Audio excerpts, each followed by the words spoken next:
J'ai fait 363 334 € en juin 2024 et mon objectif avec cette série de vidéos, c'est de vous documenter étape par étape l'évolution de mon parcours entrepreneurial. Donc on va voir ensemble les hauts. Je peux donner ou pas le prix ou pas et les bas que j'ai pu vivre durant ce mois. Et bon, il y a ton ex qui a répondu à son message, mais je suis pas sûr que ce soit une bonne idée de faire voir sa réponse.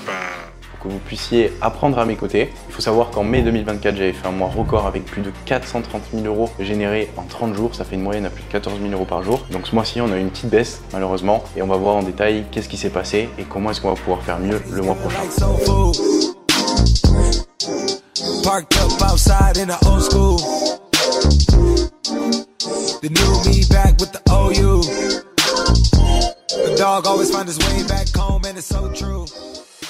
Sur l'ordinateur comme à notre habitude, là on va aller voir sur la date de juin 2024 pour aller un petit peu dans le détail. On a collecté 262 270 € de new cash ce mois-ci, 101 000 de cash récurrent, on est toujours autour des 100 000 de cash récurrent mois après mois. En termes de dépenses salariales, on est à près de 100 000 €, un peu moins que le mois dernier, 11 000 € de software et 25 000 € en marketing. Ça nous fait un profit de 228 280 € sur le mois avec une marge nette à 62,83%. Si on compare un petit peu au mois dernier, on était à 268 000 € de profit, donc c'est une baisse de 40 000 €. La marge était plus ou moins identique et les salaires par contre étaient plus élevés.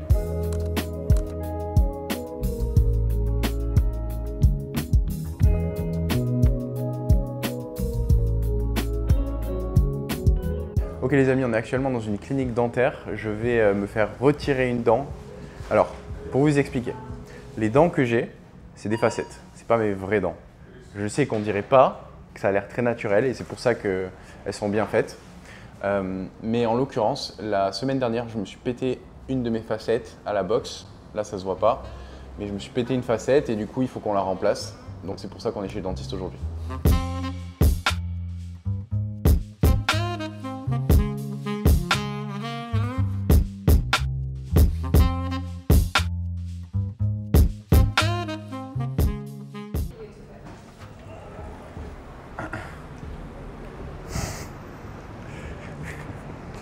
Bon, ça va?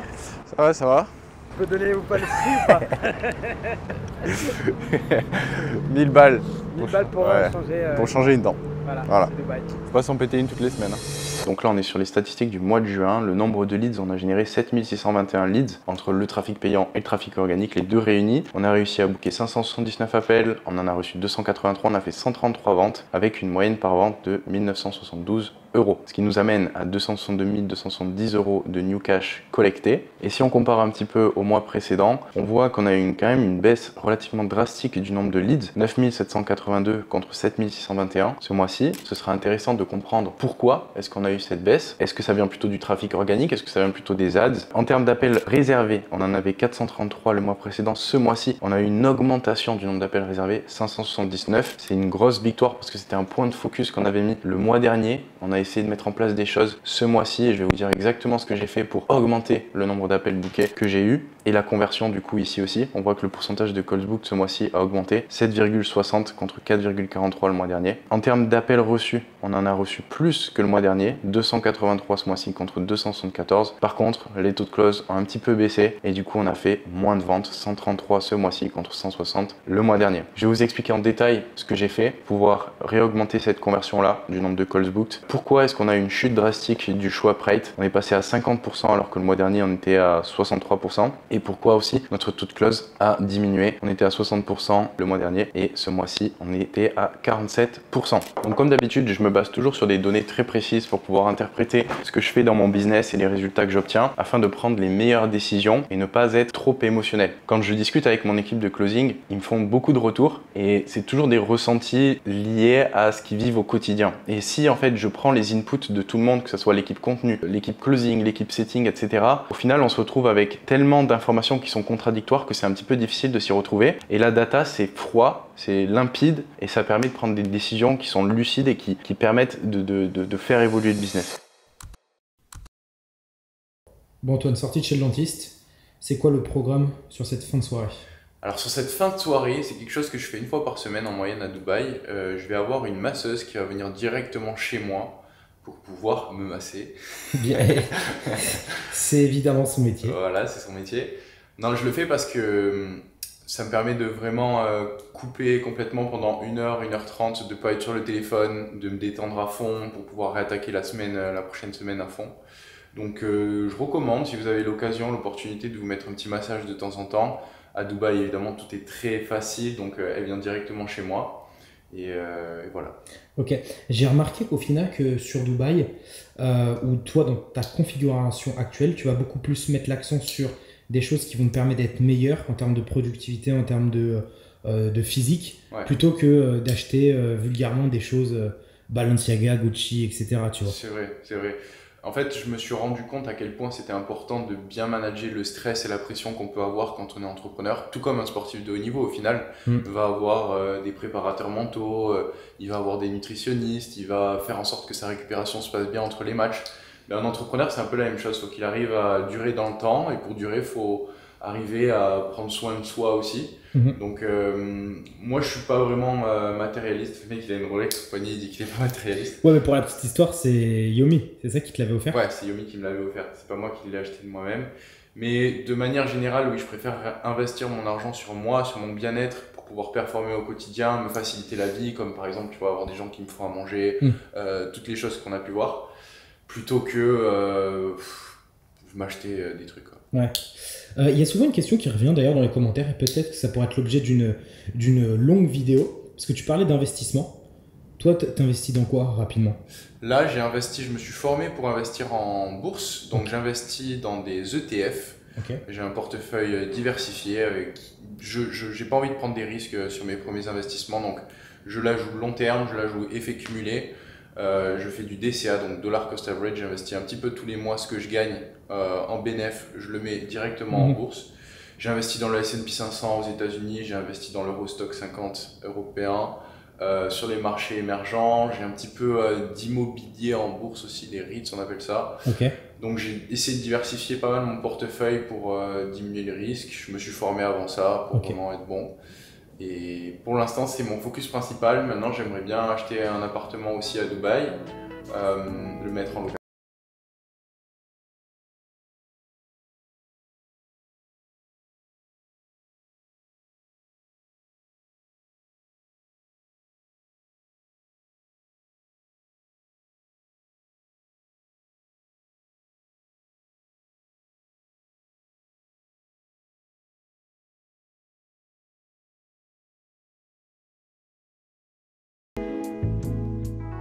Donc là, comme d'habitude, on va faire un petit point d'abord sur toute la partie organique avant d'attaquer la partie paid ads. Donc sur les réseaux sociaux, ce mois-ci, si on fait un petit point et une petite comparaison au mois dernier, on se rend compte qu'on a eu une baisse du nombre de ventes, du nombre de leads.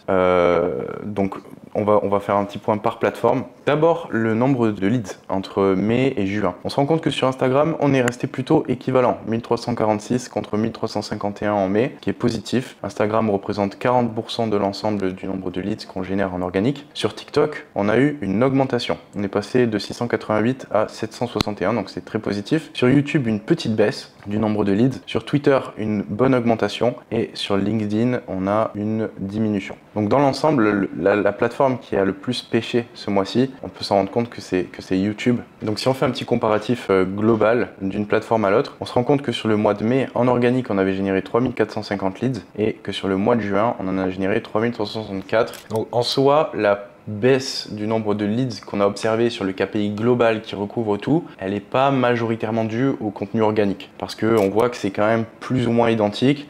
Alors certes, on a eu une petite baisse sur YouTube comme on l'a vu, mais dans l'ensemble, en termes de génération de leads, on est quand même relativement performant sur ce mois de juin. Si vous êtes curieux de savoir les réseaux sociaux qui convertissent le mieux lorsqu'on a des appels réservés, en première place, on va avoir LinkedIn en première place. Donc LinkedIn, on n'a pas eu énormément d'appels réservés, mais on en a quand même converti 3 sur 4 en vente, qui est assez solide. Instagram, pour le coup, on a beaucoup plus de volume. C'est la plateforme organique qui marche le mieux. On a réservé 151 appels, on a fait 56 ventes et on a donc 37% de conversion sur cette plateforme. Sur YouTube, on a 21% de conversion. C'est notre troisième meilleure plateforme. Et derrière va suivre Twitter, TikTok et les mails. Donc on a vu que sur les nombres de leads, c'était plus ou moins équivalent d'un mois à l'autre en termes de plateforme. Maintenant sur les calls booked, on peut se rendre compte que sur le mois de mai, on avait booké 2 fois plus d'appels par l'intermédiaire d'Instagram, mais qu'on avait fait moins de ventes au final, 46 contre 56 ce mois-ci. Sur TikTok organique, on a booké un petit peu moins d'appels sur le mois de juin en comparaison au mois de mai. On a booké moins d'appels sur YouTube, ce qui s'explique par la diminution du nombre de leads. Sur Twitter, par contre, on a eu une bonne augmentation du nombre d'appels bookés. Et ça, c'est en partie dû, je vous en parlerai plus tard dans la vidéo, mais on a mis en place un process de setting sur Twitter également, ce qu'on n'avait pas avant. Et donc, on a pu voir les résultats avec 3 ventes, alors que sur les mois précédents, vous voyez, mais bon, là, c'était carrément inexistant, mais on avait fait 2 ventes en avril. Mais depuis qu'on a implémenté le setter, forcément, on réserve plus d'appels. Donc, c'est un process qui était important à mettre en place. Mais sinon, dans l'ensemble, les proportions sont plus ou moins les mêmes. LinkedIn, on a fait une vente de plus que le mois dernier. Les mails, on a quand même une grosse baisse. Les mails, c'est toujours difficile de savoir quelle est la cause exacte de ces baisses. Est-ce que c'est les taux de clics? Est-ce que c'est que le trafic est moins chaud? C'est toujours très difficile. Là où on a quand même une forte baisse en termes de vente, c'est TikTok organique, on était à 12 le mois dernier. Ce mois-ci, on est à 3. Donc ça nous a fait un petit peu mal. Entre les mails et TikTok organique, c'est là en fait où on a eu les plus grosses baisses. YouTube un petit peu aussi. Mais c'est toujours intéressant de voir pourquoi est-ce qu'une plateforme va plus convertir qu'une autre selon les mois. Quels sont les types de contenus qui font qu'on génère plus de leads sur certaines plateformes? Est-ce que ces leads qu'on génère aboutissent véritablement sur des ventes? Toutes ces datas, elles sont hyper importantes et ça nous permet, nous, après, sur le contenu, de vraiment réadapter la stratégie pour s'aligner sur des contenus plus business ou des contenus plus lifestyle. Vraiment faire des choix en fonction des résultats qu'on obtient.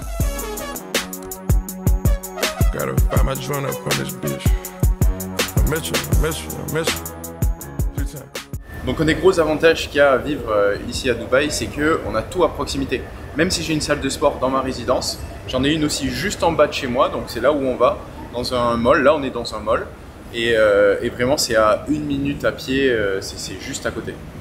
Donc voilà, là on vient de descendre les escalators et la salle elle est juste là en bas, donc c'est super pratique. Je vais dans cette salle parce qu'elle est un peu plus complète, il y a plus de trucs pour faire du crossfit, des choses comme ça, et moi j'aime bien l'entraînement fonctionnel. Dans ma salle de sport en haut, il y a ce qu'il faut pour faire de la muscu et un peu de cardio, mais c'est pas suffisamment complet. Ok, donc je commence toujours mes séances de la même manière quand je vais à la salle de sport. Un petit peu de corde à sauter, un petit peu de shadow boxing. Je fais ça pendant 15 minutes, environ 2 minutes chaque exercice, puis j'alterne. Directement après, je fais un petit peu de renforcement musculaire mélangé avec un peu de cardio. Vous allez voir, c'est un truc un peu spécial, c'est ma sauce. Et à la fin, je finis par un peu de crossfit, donc un WOD, un entraînement plus fonctionnel. Some just give a raw talent. Others just little lost balance. While many still living off highs. I'm wondering how they stay grounded. I done lost friends and lost family. La séance est finie, la gym où on était, elle était juste là. Ouais. Et on a monté 2 étages. Et là, on est dans un food court où il y a plein de restaurants, on peut prendre ce qu'on veut. Moi, j'aime bien aller là-bas parce que c'est assez sain. Il y a des baby-foot, il y a des tables de ping-pong. Donc ça, c'est juste vraiment en bas de mon budget. C'est hyper pratique.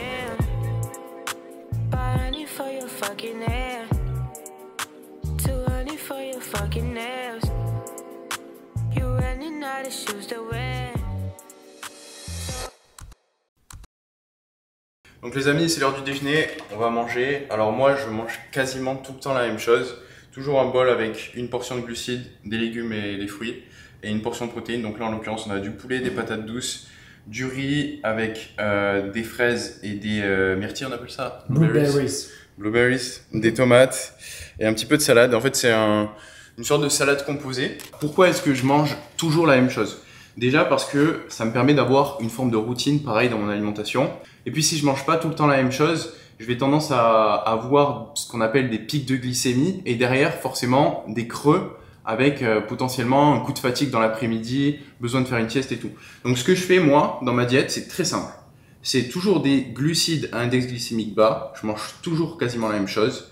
Une portion de protéines, je fais en sorte de manger suffisamment de protéines et toujours un petit peu de légumes en plus. Donc voilà, c'est extrêmement simple. Et en fait, souvent on me demande « Ouais mais Antoine, est-ce que ça te saoule pas de toujours manger la même chose? Est-ce que t'as pas besoin de variété ?» Alors en fait, quand je suis chez moi, je mange toujours la même chose, mais au restaurant, je mange des trucs un peu différents. Je vise toujours au restaurant protéines, légumes, mais je vais varier un petit peu. Et dans tous les cas, moi j'aime ce que je mange et je pense que le plus important c'est que on apprécie ce qu'on mange. Je donnais cette image à mes clients quand j'étais coach dans le fitness. Je préfère manger quelque chose que j'aime à 80% et qui va me permettre d'être en forme à 100% physiquement, plutôt que manger quelque chose que j'aime à 100%, donc des frites, des trucs, des pizzas, des trucs gras, et être en forme à 60% derrière, ou 50%, ou 40%. et avec le temps, c'est encore pire. Donc je préfère sacrifier peut-être 20% de goût en sachant que je suis déjà dans le bien et je pourrais potentiellement aller dans le très bien si je mangeais des trucs gras, mais derrière garder 100% sur ma forme physique. Alors, généralement, je commande et on me livre à manger directement à la porte. Là, en l'occurrence, aujourd'hui, on est allé juste en haut au food court puisque c'était aussi rapide en sortant de la salle. Mais je ne cuisine jamais parce que de un, j'aime pas ça. De deux, je préfère très largement le déléguer à quelqu'un qui le fait mieux que moi. Et de trois, je gagne beaucoup de temps sur mon travail. Okay. Mais on va dire c'est peut-être parce qu'aujourd'hui tu es arrivé à un certain stade. Ouais. Parce qu'avant c'était la même chose. Non, au départ, ce que je faisais, c'était que je faisais mes courses une fois par semaine. Okay. Donc le dimanche, généralement, je faisais tout. Et puis je prenais le jeudi et le dimanche pour faire les meal prep. Okay. Et comme ça, j'avais toute ma semaine qui était planifiée, je mettais tout dans le frigo et j'étais tranquille, je pouvais juste faire au micro-ondes. Il y en a peut-être beaucoup qui se demandent est-ce que les courses c'est aussi cher qu'en France, est-ce que c'est moins cher? C'était quoi un petit peu toi ton avis quand tu étais dans cette physionomie d'aller faire tes courses toi-même? Alors oui, à ce moment-là, j'avais pas beaucoup d'argent, donc forcément j'essayais d'économiser un max et je faisais attention à comment je dépensais. Entre Dubaï et la France, tu veux dire? Ouais. Entre Dubaï et la France, les prix sont équivalents. Au supermarché, il y a Carrefour ici aussi. Ouais. Donc c'est exactement la même chaîne avec les mêmes prix. Moi là maintenant, je dépense un petit peu plus parce que je commande, donc forcément il y a les frais de livraison et tout ça à chaque fois. Mais dans l'ensemble, si on veut se faire à manger soi-même, c'est exactement le même prix en France. We tune them out all of the smelts and fillet the sound. Ocean prime with the Caesar salad, but the dress in Italian. Had to break out the wheel scales, took a day to count it. Plugged out at St. Thomas.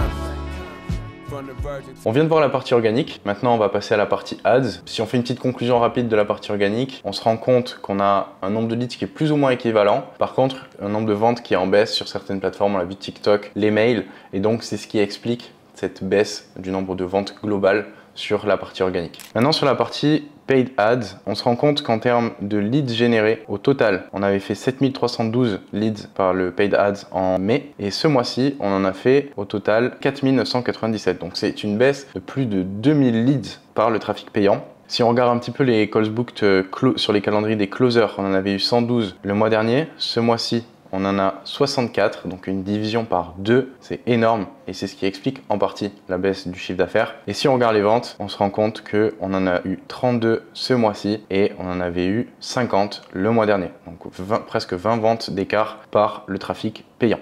Sur ce tableau, on a un peu plus de détails sur les performances de ce mois-ci. Donc comme je vous l'ai dit, on a fait 32 ventes. En moyenne, on collecte 1142 € par vente. On a eu 64 calls réservés sur les calendriers closer, 330 sur les calendriers setter. Pour vous parler un petit peu du funnel du trafic payant, on a d'abord un call de qualification qui est fait par des setters. Donc toutes les ads redirigent vers des calendriers setters et les setters préqualifient pour envoyer sur les calendriers closer. Le gros problème auquel on fait face actuellement, c'est qu'on a sur 330 calls booked sur les calendriers setters, seulement 64 qui sont envoyés sur les calendriers closer. Et donc cette conversion, là on est en train de réfléchir à potentiellement retirer toutes les préqualifications faites par des setters, tout envoyer sur les calendriers closer directement et voir s'ils arrivent à faire plus ou moins de ventes et si les conversions sont meilleures en retirant cette friction-là qu'on a dans le funnel. Si on rentre dans le détail du funnel payant, on se rend compte que on a 50% des calls sur les calendriers closer qui aboutissent sur une vente. 50%, ça reste plus élevé que ce qu'on avait en organique. Et donc, selon moi, la préqualification à ce niveau-là est beaucoup trop forte et c'est ce qui explique qu'on a une baisse. On n'a que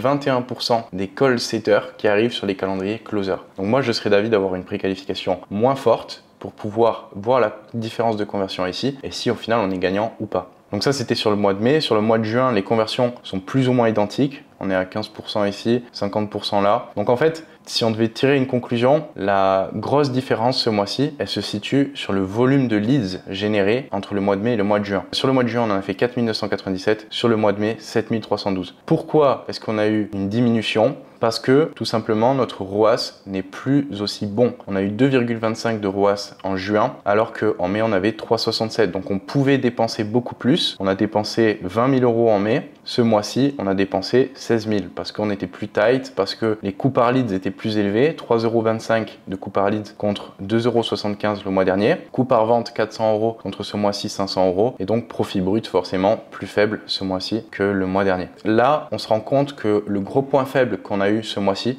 il se situe au niveau du trafic payant et des ads. C'est toujours très difficile de trouver des raisons d'une baisse aussi drastique du ROAS. Certaines personnes vont dire que c'est dû à des événements extérieurs, la saison qui est moins bonne, les gens qui ont moins envie de se lancer parce que c'est l'été. Moi, j'y crois pas trop pour être honnête. Et puis de toute façon, le problème avec ce genre d'état d'esprit, c'est qu'on remet toujours la faute sur un élément extérieur et on s'empêche de progresser. Donc moi, je pense que si aujourd'hui on a une baisse du coût par lead, c'est parce que les créatives sont pas assez bonnes, parce qu'on n'envoie pas suffisamment de créatives aussi, parce qu'on teste pas suffisamment de choses. Et donc c'est sur ça qu'il faut mettre l'accent pour réussir à réaugmenter le ROAS. Il faut cibler aussi les bonnes audiences forcément. Mais à part cibler les bonnes audiences, faire plus de créatives, je vois pas d'autres solutions à ce problème des ads. Alors ce qu'il faut aussi savoir sur le trafic payant et sur la data qu'on relève actuellement, c'est qu'on calcule notre ROAS uniquement sur le cash qu'on collecte en front-end. On n'a pas les paiements récurrents en fait des mois qui suivent sur le ROAS qu'on calcule. Et ça c'est un peu une erreur de notre part parce que en fait on pourrait potentiellement scaler beaucoup plus avec les paiements récurrents, on pourrait avoir un ROAS beaucoup plus élevé, mais parce qu'on ne regarde que le cash qu'on collecte en front-end, on a un ROAS forcément qui est plus faible. Donc là on est en train de mettre en place des choses pour modifier un petit peu ça. Et encore une fois, ça montre l'importance d'avoir des datas solides.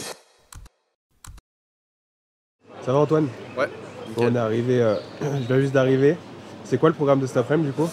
Alors cet après-midi, on va faire un deuxième podcast du coup avec Stanislas qui est un entrepreneur dans l'aérospatial. Je pense que ça va être très intéressant. Là, je suis en train de finaliser un petit peu la préparation. J'écoute des interviews qu'il a fait sur BFM. Du coup, je suis allé me chercher à manger. J'ai pris une quiche et un petit sandwich. Et là, on est posé au Starbucks et on va pas tarder à y aller d'ici 5-10 minutes.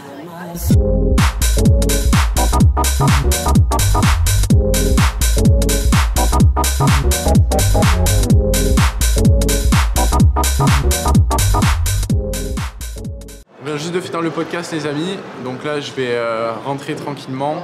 On a eu Stanislas, du coup on a abordé énormément de sujets très intéressants. Donc si vous êtes passionné d'aérospatial ou vous voulez en savoir plus sur l'espace, vous allez vraiment kiffer. Demain on se retrouve pour aller à la salle de sport, on va avoir d'autres podcasts, on va avoir sûrement un dîner aussi très intéressant. Donc voilà, fin de journée et on se retrouve demain.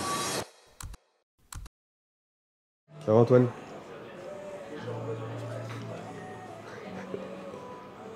Nickel. Là je suis à mon hôtel, je suis en train de prendre le petit déj. Aujourd'hui on va avoir un programme assez chargé avec séance de sport ce matin, podcast.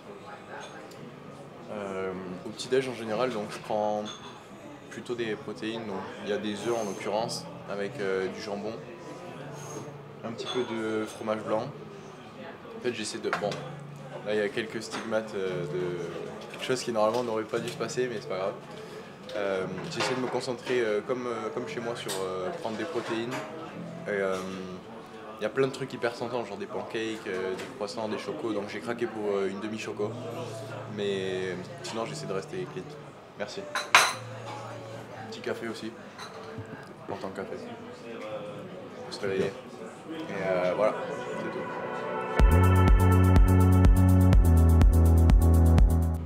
On est en train de regarder les cartes SIM parce qu'on va bientôt partir à Bali en Indonésie. Moi je pars dans 2 jours, vendredi soir. Elle part aujourd'hui. Donc on essaie de s'organiser un petit peu pour voir en avance là, parce que c'est toujours la galère quand on arrive dans un nouveau pays, qu'on n'a pas internet. Donc il y a une application qui est pas mal si vous ne connaissez pas, si vous voyagez souvent, qui s'appelle AirAllo. Celle-là, la deuxième. Et en fait ça permet d'installer des eSIM à distance. J'avais déjà fait l'année dernière parce que je suis déjà allé à Bali. Et donc voilà, je vous recommande.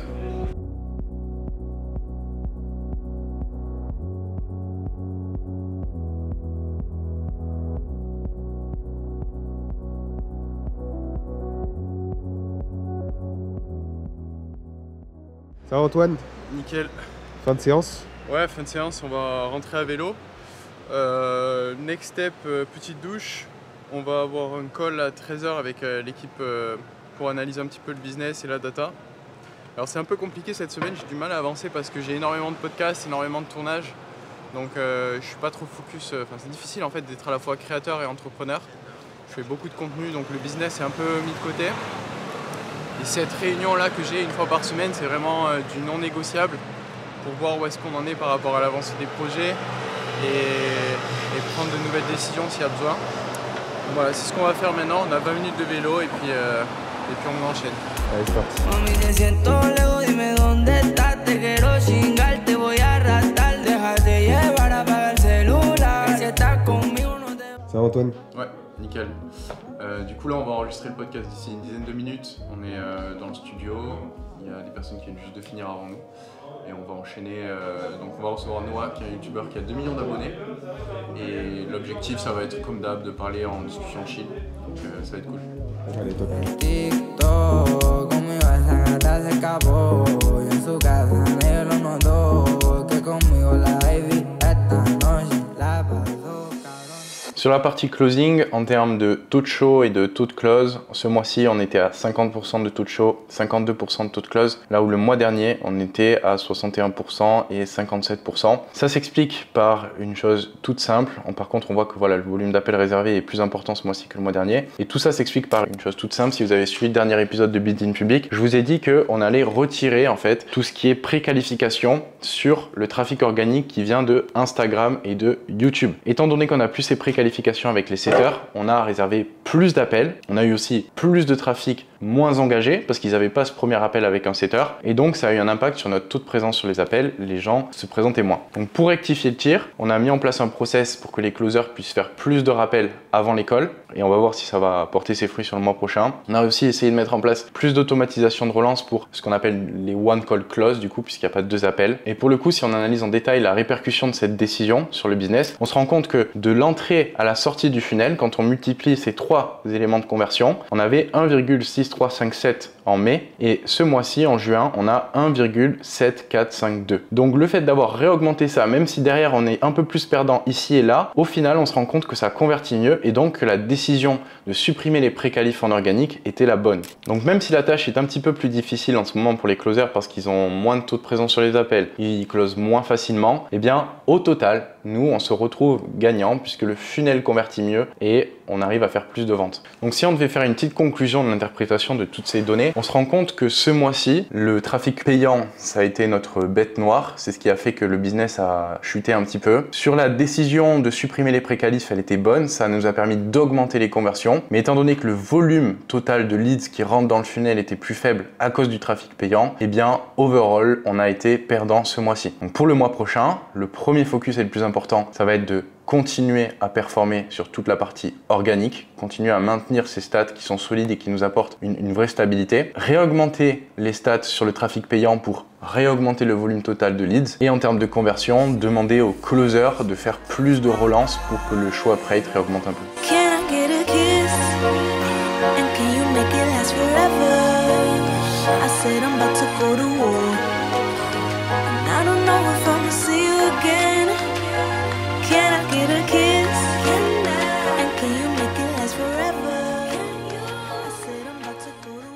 Je vous fais visiter ma villa de vacances à plusieurs millions d'euros en plein cœur de Bali. Je vous fais visiter, suivez-moi, on y va, let's go.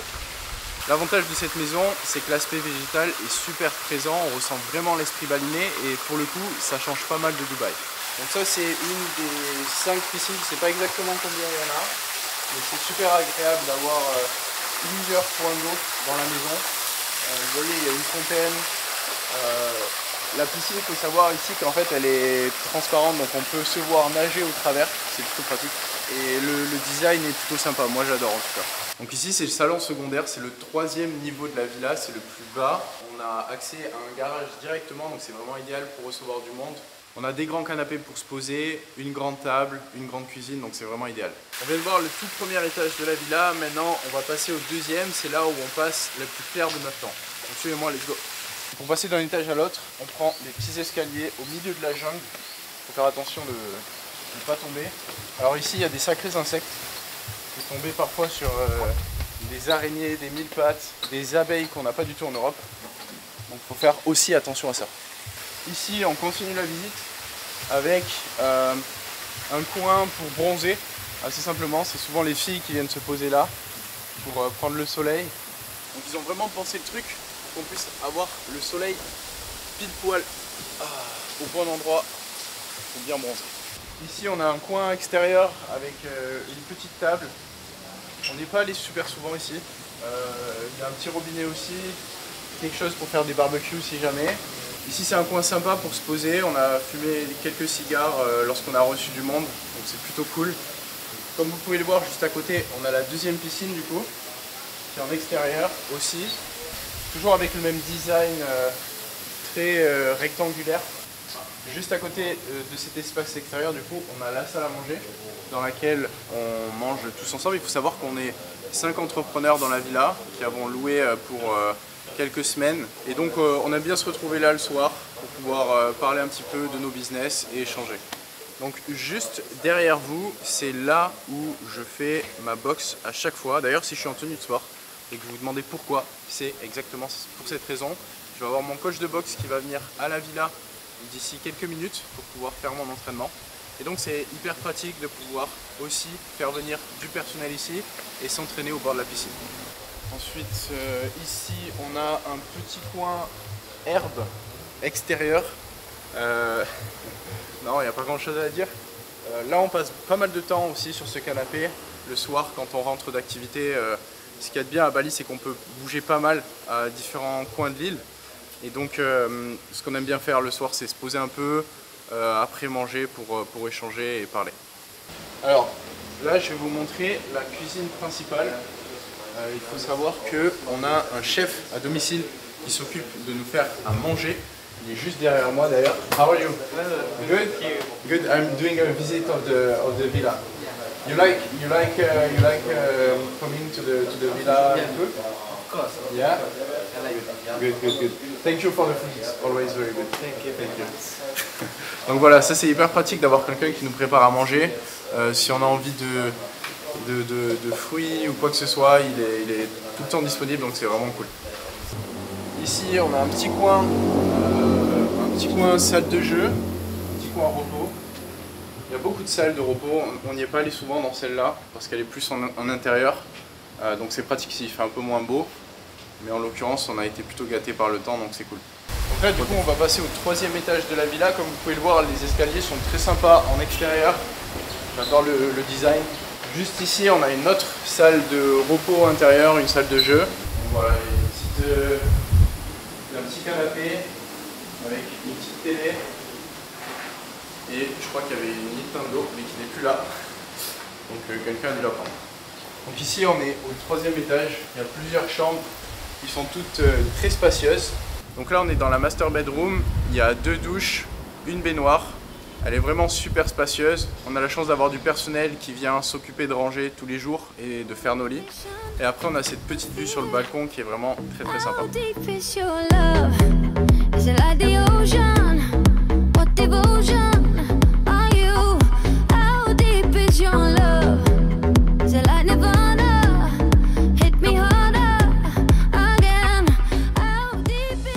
Alors si vous suivez Building Public régulièrement, vous savez que le mois dernier j'avais mis une target à 600 000 par mois, puisque j'en avais fait 430 000 €. Et en fait, je me suis rendu compte que c'était pas forcément une bonne idée de mettre des aussi gros jumps.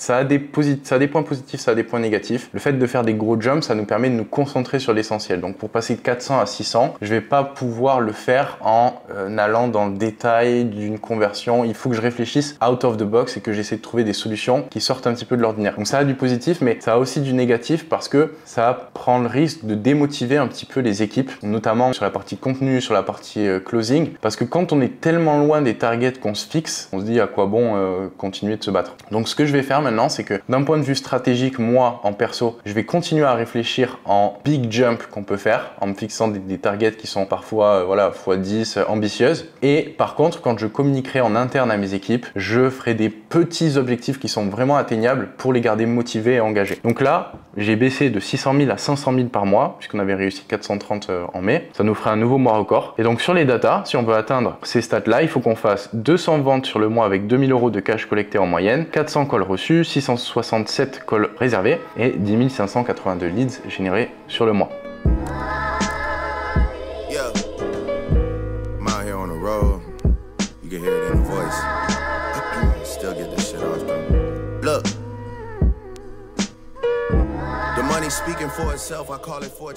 Bon Antoine, pourquoi la marche dès le matin? Si je marche le matin, c'est parce qu'il y a plusieurs raisons à ça. Il y a de nombreuses recherches en neurosciences qui ont montré que le fait de s'exposer à la lumière du soleil directement, étant donné qu'on a des récepteurs partout sur la peau, ça va nous permettre de réguler notre rythme de circadien et donc d'avoir notre pic de cortisol au bon moment dans la matinée. Le fait d'avoir le pic de cortisol au bon moment, ça va nous permettre d'avoir derrière le pic de mélatonine au bon moment le soir, et donc de s'endormir facilement, d'avoir une nuit beaucoup plus récupératrice. Donc le simple fait de sortir, de marcher, de s'exposer au soleil, ça envoie un signal à tout notre corps qui se régule sur le rythme du soleil et donc qui nous permet de beaucoup mieux récupérer. En plus de ça, la marche, ça permet d'augmenter la température du corps et donc pareil de participer à l'éveil. Donc c'est deux choses qui ont l'air assez simples, assez bêtes. Le simple fait d'avoir son rythme circadien bien régulé, ça permet de décupler sa productivité de manière énorme. À partir de maintenant qu'on a des datas claires pour pouvoir atteindre notre objectif, on va pouvoir comparer la situation dans laquelle on est actuellement avec la situation dans laquelle on désire être et identifier le gap qu'il y a entre les deux et où est-ce qu'on va devoir mettre notre attention pour combler ce gap. En l'occurrence, notre target, elle est fixée à 10 582 leads. Sur le mois de juin, on en a généré 7 621. Sur le mois de mai, 9 782. Donc, le premier point de focus que je vais mettre sur ce mois-ci, ça va être d'augmenter le volume de leads que je génère. Pour chaque problème, il y a une solution. Par exemple, Alex Hormozy, dont je parle beaucoup dans mes contenus, a écrit un livre uniquement sur cette problématique, comment générer plus de leads. Et il a créé une sorte de framework qu'il a appelé les corps forts et qui est une sorte de cube dans lequel on peut retrouver les 4 moyens qui nous permettent de générer plus de leads. Dans ces 4 moyens, il y a les paid ads qu'on fait déjà, poster du free contenu qu'on fait déjà avec la partie organique, faire des cold outreach qu'on ne fait pas encore et faire du warm outreach. Alors, la question c'est de savoir comment prioriser et sur lequel mettre le plus de focus. Moi actuellement, je pense que ce qui va pouvoir avoir le plus gros potentiel sur mon revenu et sur le nombre de leads qu'on va générer, ça va être d'améliorer les paid ads qui ont été en baisse ce mois-ci, en testant plus de créatives, continuer à essayer de grossir la personal brand avec le contenu. Donc pour combler ce gap, j'ai mis en place des OKR pour le 3e trimestre de l'année, pour Q3, que je vais vous présenter à partir de maintenant. Voilà un petit peu comment est-ce que je me fixe des objectifs avec une notion assez simplement, stratégie Q3 2024, les KPI que je souhaite atteindre en dessous de la target de chiffre d'affaires et les 3 objectifs clés qui constitueront la croissance de mon business. Le premier donc c'est développer mon business en ligne, le deuxième c'est structurer mon business en ligne et le troisième c'est développer ma personal brand et grossir une audience engagée. Pour le premier objectif qui va être de développer mon business en ligne, on s'est fixé donc la target des 500 000 par mois en cash collecté et la première contrainte qu'on a identifiée, c'est comment passer de 250 leads par jour à 370 leads par jour. Pour ça, j'ai identifié 4 solutions potentielles qu'on pourrait mettre en place. La première, ce serait augmenter le nombre de leads à partir du trafic payant. Pour ça, il y a plusieurs choses qu'on peut mettre en place, notamment tester plus de créatives, avoir des datas qui sont plus claires sur la partie paid ads, puisque à l'heure actuelle, on ne calcule le ROAS que sur le cash collecté. Ensuite, on va pouvoir avoir une deuxième option pour réaugmenter notre nombre de leads, qui va être de mettre en place un nouveau système d'acquisition par de l'affiliation. C'est pas quelque chose que j'ai testé encore, mais je me dis qu'il y a de nombreux influenceurs qui possèdent déjà une communauté, une audience qui serait intéressée par l'offre que je propose et pourquoi pas mettre en place des partenariats avec ces personnes-là et avoir comme ça beaucoup plus de trafic qui arriverait vers mon offre. C'est quelque chose que je vais essayer de mettre en place sur Q3. Pour générer plus de leads, on peut aussi augmenter la conversion de l'opt-in. Pour ça, ce qu'on fait, c'est chaque semaine, on fait un split test entre les 2 landing pages qu'on a, la A et la B. On regarde laquelle convertit mieux et on fait un split test comme ça en continu sans jamais s'arrêter pour essayer d'améliorer la conversion au cours du temps. Et enfin, le 4e objectif pour augmenter le nombre de leads, c'est augmenter le nombre de vues qu'on fait sur les réseaux sociaux. La deuxième contrainte, c'est comment passer de 11 appels réservés à 24 appels réservés. Pour ça, on va essayer d'augmenter le nombre de calls booked par le setting social media, c'est-à-dire échanger avec l'audience sur les réseaux sociaux pour les réserver directement sur un appel. On va augmenter le nombre de calls booked par le setting funnel, donc là c'est tout ce qui est appel, donc les gens qui sont rentrés dans le funnel, qui nous ont laissé leur numéro de téléphone, on peut les relancer, les recontacter et donc il faut juste faire plus de volume. Et le 3e objectif, ça va être d'augmenter le nombre de calls booked en automatique par la VSL. Bon Antoine, qu'est-ce que tu fais là bon matin? C'est drôle parce que je dis dans la vidéo que je fais pas le ménage et que je délègue tout et là je suis en train de remplir des sacs. Non, en gros, c'est assez simple, ça c'est mon linge sale et j'ai 3 sacs de couleurs différentes. Un bleu pour les affaires de sport qui sont sales, un vert pour les affaires de ville qui sont sales et un rose pour les draps qui sont sales. Et en gros, ce que je fais, c'est que une fois par semaine, je remplis mon sac de linge sale avec ces 3 trucs, je le pose devant ma porte, il y a quelqu'un qui vient le récupérer et qui me le ramène genre tout repassé, tout plié et tout, donc ça me fait un truc en moins. Ça me prend un peu de temps juste là, genre 5 minutes pour remplir les sacs. En vrai, ça va, c'est quand même beaucoup plus optimisé que si je devais me taper les machines et tout. Et c'est quoi un petit peu la régularité du service? Est-ce qu'il passe une fois par semaine, 2 fois par semaine? Bah, c'est à la demande, c'est-à-dire que c'est sur une application, si je veux le faire 2-3 fois par semaine, je peux. Mais moi, généralement, j'ai besoin juste d'une fois par semaine, donc ça me suffit. Bon, il y a beaucoup de gens dans les commentaires qui vont se demander le prix, évidemment. C'est une bonne question. Je vais chercher mon tel pour regarder. Vas-y. Donc là, voilà, je me connecte sur l'application.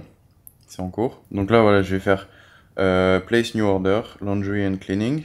Donc je vais mettre mon adresse, blablabla. Donc là, Collection at Door, Today, between 12 p.m. and 2 p.m. Okay. Et donc il me le rendra Wednesday, anytime during the day. Continue. Donc là, Continue. Et puis derrière, je peux juste mettre ma carte en fait. Okay. Et je serai débité automatiquement en fonction du nombre de sacs que je leur ai donné à laver. Okay. Donc hop, Pay with Apple Pay. Et puis là, j'ai juste à double clic. Et donc j'ai quelqu'un qui viendra le chercher aujourd'hui entre midi et 14h. Voilà, là, il est 11h, donc c'est quand même assez rapide. Et voilà. Et derrière, donc au niveau des prix, un wash and fold, donc pour les habits de sport, c'est le sac bleu.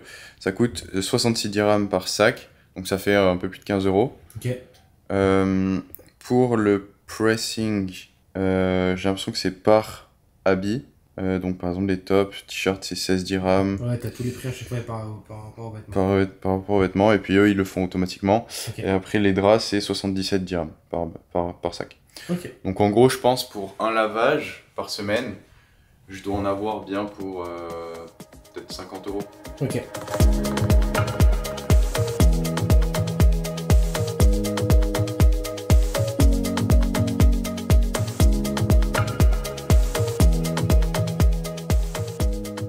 Le deuxième qui résulte qui va me permettre de développer mon business en ligne, ça va être aussi de lancer une nouvelle offre. J'en parle pas trop pour le moment, mais je pense que d'ici à septembre, je lancerai une nouvelle offre parce que j'ai beaucoup de mes clients qui ont obtenu de super résultats dans mon accompagnement, qui ont dépassé la barre des 5 000, 10 000 € par mois avec leur business et qui veulent aller encore plus loin, qui veulent passer de 10 à 100, mais qui n'ont aucune idée de comment s'y prendre. Les problématiques qu'on a au départ ne sont plus les mêmes lorsqu'on a dépassé un certain seuil, et donc j'ai de plus en plus de clients qui me demandent si j'ai une offre derrière pour pouvoir les aider. Donc je pense que d'ici à septembre, je donnerai absolument tout ce que je mets en place moi dans mon business et ce qui m'a permis de passer de 0 à plus de 400 000 € par mois en l'espace de quelques mois. Le deuxième objectif, ça va être de bien structurer mon business en ligne. Je vous ai parlé le mois dernier du recrutement d'un COO. Donc si vous ne savez pas ce que c'est tout simplement la personne qui est en charge de tout l'opérationnel du business. Alors l'opérationnel, c'est un mot qui est un petit peu flou, mais si vous voulez, c'est les actions quotidiennes. Qu'est-ce qui se passe dans le business? Qu'est-ce qui est mis en place? Comment est-ce qu'on peut faire le suivi de ce qui est mis en place? Donc pour ça, on a effectué un recrutement qu'on a finalisé à la toute fin du mois de juin. Je suis super content du CEO qu'on a recruté. Je sais qu'il va énormément nous aider. C'est quelqu'un qui a de l'expérience, qui a déjà été à la tête d'une boîte avec plus de 500 personnes. Donc il va vraiment pouvoir nous apporter son expertise sur beaucoup de sujets qui aujourd'hui pêchent et nous empêchent de scaler encore plus. Donc dans les actions clés, les grandes lignes évidemment de cette structuration, il va y avoir le fait de structurer le pôle finance et légal, optimiser les dépenses, revoir les structures de compensation, etc. Donc optimiser un petit peu les profits et diminuer les risques légaux. Parce qu'aujourd'hui j'ai beaucoup plus à perdre qu'à gagner. Donc c'est important que tout soit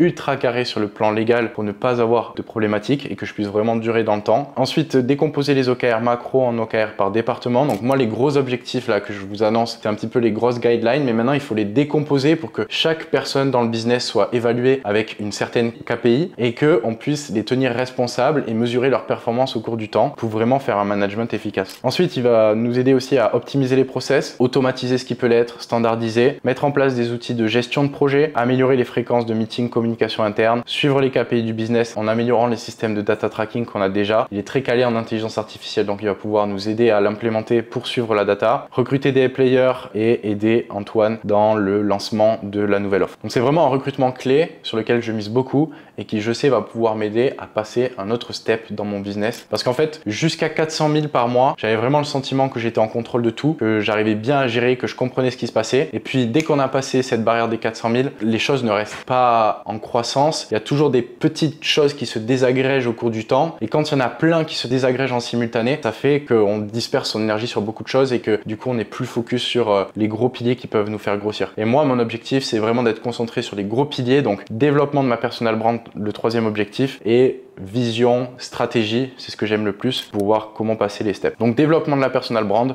c'est ce sur quoi on travaille avec toute l'équipe contenu.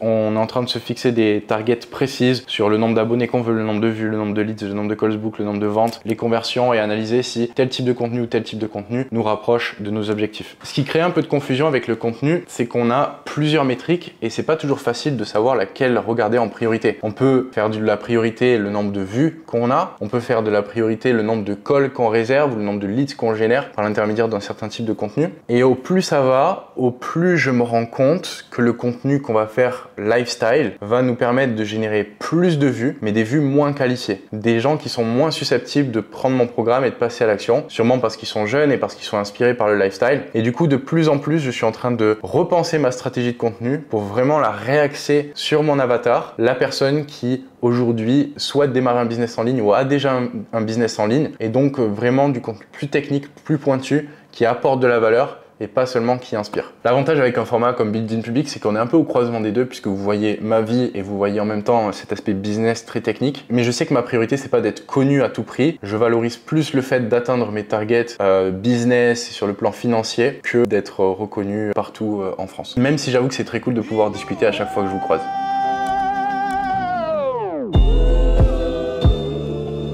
I done seen it all, oh my God. I done seen it all, oh my God, I swear. Bon, call fini, Antoine? Ouais. C'était quoi un peu le sujet là? LinkedIn, c'est ça? Ouais, on a parlé de LinkedIn. On a essayé de recruter un setter sur LinkedIn le mois passé, mais on n'était pas satisfait de ses performances. Je les ai sous les yeux, il avait fait plus de 1000 conversations pour au final réserver seulement 10 appels, même pas 10 appels. Et on a effectué une seule vente par son intermédiaire, donc c'était pas satisfaisant. Et donc là, on a cherché un peu des alternatives. On a eu un call avec une agence qui est spécialisée là-dedans, dans l'acquisition par LinkedIn. C'est intéressant, mais j'ai pas trouvé son offre ultra convaincante, pour être honnête. Il n'avait pas de social proof.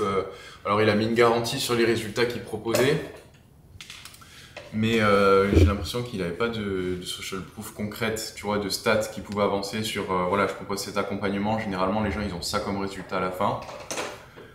Donc là c'est quoi aujourd'hui, on va dire entre guillemets, ce qui pêche un peu sur LinkedIn et ce que tu veux améliorer? Le point fort qu'on a, c'est la stratégie de contenu. On a une bonne croissance de l'audience, on a beaucoup de vues, beaucoup d'impressions. Donc il y a du trafic qui arrive et c'est le truc le plus dur généralement à avoir. Maintenant, ce trafic, il faut arriver à bien le convertir. Donc ce qu'on fait, c'est qu'on a un lien en bio où les gens peuvent rentrer dans le tunnel. Mais ça suffit pas, il faut qu'on puisse converser avec les gens directement sur la plateforme, parler avec eux pour leur envoyer des liens, tu vois, qui réservent un rendez-vous d'eux-mêmes. Et là, en l'occurrence, c'est ce qui nous manque.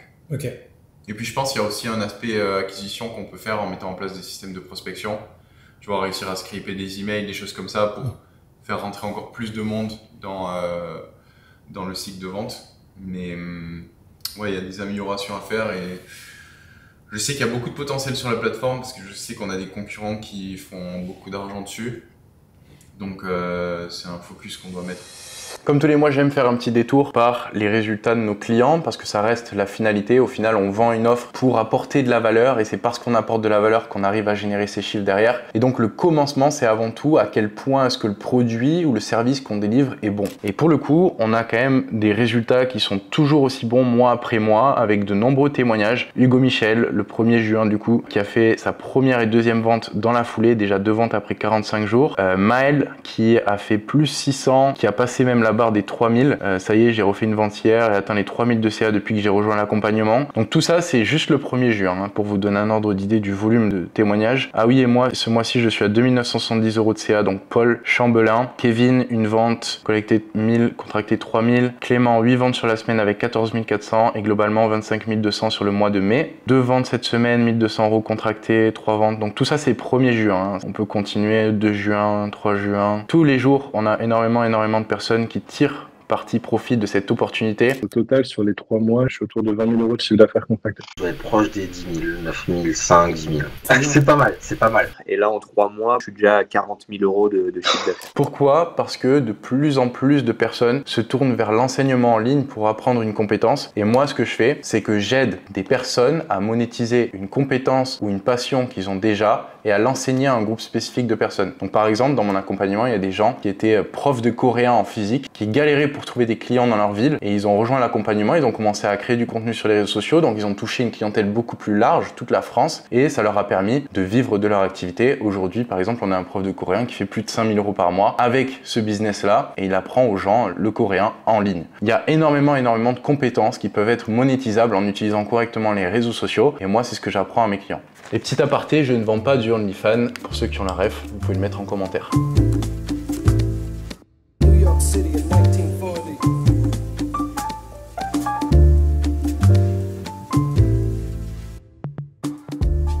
Petite notification pour une nouvelle vente, ça fait plaisir. Stylé. Attends, je regarde. On la voit. Et du coup, ouais, même en étant chez le coiffeur, c'est l'avantage d'avoir un business automatisé, systématisé et délégué. Ça permet de détacher son temps de l'argent qu'on gagne en fait. Ouais. Bon alors quand on est rentré chez le coiffeur tout à l'heure, Oussama il m'a envoyé un message en me disant que j'étais dans un groupe russe. Je sais pas ce que c'est Oussama qui m'a envoyé ça, c'est un truc en russe. Mais t'es sur un groupe de Russes? Je comprends pas mec, un groupe Telegram je crois. C'est écrit en fucking russe. Ouais on voit bien. Et là c'est la traduction en dessous je crois. Vas-y, lis pour voir la caméra. Girls, what do you think about this boy? His name is Antoine, a Frenchman. He's calling for a date, so I decided to ask if there are any stories about him. J'avais peur d'avoir été pisté par le KGV, là il vient juste de m'envoyer un vocal, donc on va écouter ensemble. Petit moment culturel. Les Russes, comme ils ne se sentent pas en confiance, ils ont des groupes Telegram où ils partagent les profils des gens. Ils ont même une app où si tu tapes le numéro de téléphone de n'importe quel mec, tu peux voir les reviews des dates avec lui. Énorme. Mais non. Putain, c'est ouf. Pourquoi on n'a pas ça en France? Moi aussi, j'aimerais bien voir les reviews des meufs que j'ai date. Bon, du coup, je suis sur un groupe un peu bizarre où les meufs peuvent mettre des reviews des dates qu'elles ont eues avec moi pour les prochaines meufs qui seraient intéressées pour faire un date. Et donc là, il y a une meuf que t'as Charo, je sais pas trop où d'ailleurs, qui a posté ce message en mode elle aimerait avoir ton avis. Et bon, il y a ton ex qui a répondu à son message, mais je suis pas sûr que ce soit une bonne idée de te faire voir sa réponse. Pas, enfin, je peux te l'envoyer en privé si tu veux. Elle a répondu. Enfin, c'est comme tu veux. Mais rien de grave, hein. Franchement, c'est... Mais non. Bon, apparemment, mon ex, elle a répondu du coup. Parce que mon ex parle russe, elle est ukrainienne. Et apparemment, du coup, il y a des filles sur le groupe qui ont demandé si ce mec était fréquentable ou pas. Mon ex a répondu en disant que pas du tout, il fallait surtout pas le fréquenter. Au niveau des finances perso, mon patrimoine net s'élève à l'heure actuelle à 1 301 482 €. J'ai 45% de ça en cash. Il y a pas mal de cash qui est encore dans ma boîte et il faut que je me le verse sous forme de dividende. Et j'ai pas envie de faire n'importe quoi, donc c'est pour ça que j'ai aussi voulu attendre le CEO, que vraiment tout soit carré pour pas qu'on ait de problème. C'est pour ça que j'ai autant de cash et qu'il faut que je l'investisse. Bourse 35%, immobilier et prêt, donc j'ai prêté de l'argent. J'ai 13% de mon patrimoine dans des prêts ou dans de l'immobilier et 6,1% en crypto. La première target que je me suis fixé en termes d'investissement, c'est d'atteindre les 1 million d'euros en bourse dans un portefeuille ETF diversifié. Donc 1 million d'euros à 7% par an, ça fait 70 000 € passifs par an. Donc ça fait environ 5 833 € de rendement mensuel. La deuxième target que je me suis fixé, ce serait d'être multimillionnaire avant la fin de l'année. Dans l'idéal, dans le pire des cas, je serai à 25 ans en 2025. C'est pas la mort, mais j'aime bien me challenger. Donc pour avoir plus de 2 millions, il faut que je mette environ 600 000 € de côté. Les key results, les targets que je souhaite atteindre pour mettre ces 600 000 € de côté en l'espace de 7 mois, ce serait donc de faire 300 000 € de CA par mois ou plus avec mon business, ce que j'arrive déjà à faire, à 60% de marge, dépenser 15 000 € maximum en perso, et je suis très loin de ça actuellement, et 85 000 € d'épargne du coup minimum par mois.